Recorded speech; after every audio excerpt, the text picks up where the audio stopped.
छत्तीसगढ़ी गाने देखने के लिए हमारे YouTube चैनल को सब्सक्राइब करें और नए अपडेट्स जानने के लिए बेल आइकन के बटन को क्लिक करें।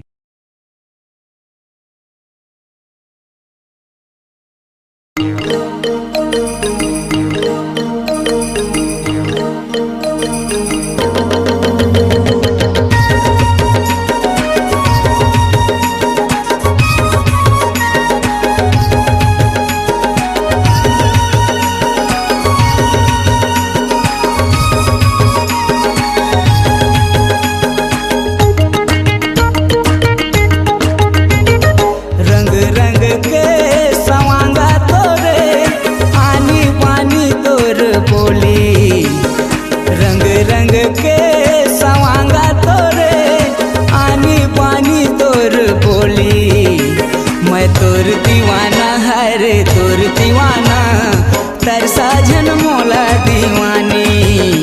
मैं तोर दीवाना हरे तोर दीवाना तरसा जन मोला दीवानी।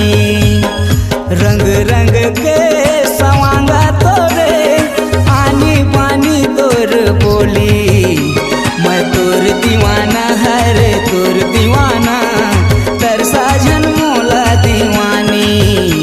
मैं तोर दीवाना हरे तोर दीवाना तरसा जन मोला दीवानी।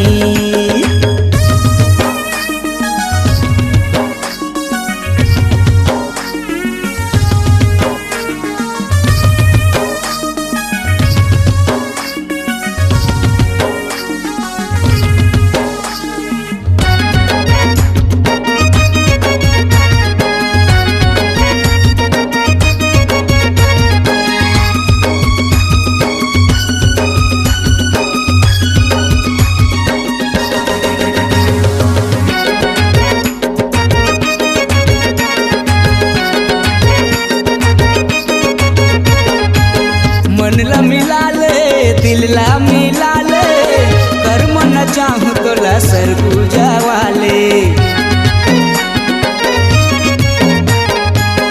अलकर फांसे रे माया के तोर बंधना कर मागी तो मोर सबोला न चाले। कर मागी तो मोर सबोला न चाले। रंग रंग के सवांगा तोरे आनी पानी तोर बोली। रंग रंग के सवांगा तोरे आनी पानी तोर बोली। मैं तोर दीवाना हरे तोर दीवाना तरसा जन मोला दीवानी। मैं तोर दीवाना हरे तोर दीवाना तरसा जन मोला दीवानी।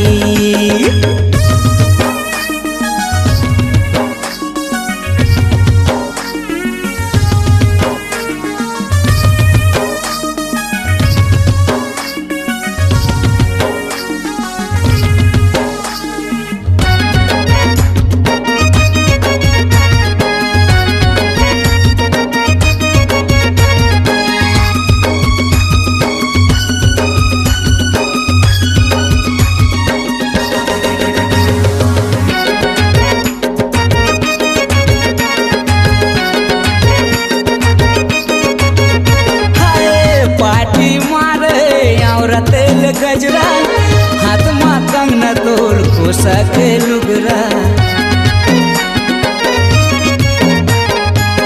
तिरकट धुन मांदर बाजत गोरी तोर मोर माया के झन छूट डोरी।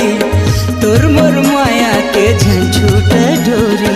रंग रंग के सवांगा तोरे आनी पानी तोर बोली। रंग रंग के सवांगा तोरे आनी पानी तोर बोली। मैं तोर दीवाना हरे तोर दीवाना तरसा जन मोला दीवानी। मैं तोर दीवाना हरे तोर दीवाना तरसा जन मोला दीवानी। रंग रंग के सवांगा तोरे आनी पानी तोर बोली। मैं तोर दीवाना हरे तोर दीवाना तरसा जन मोला दीवानी। मैं तोर दीवाना हरे तोर दीवाना तर दीवाना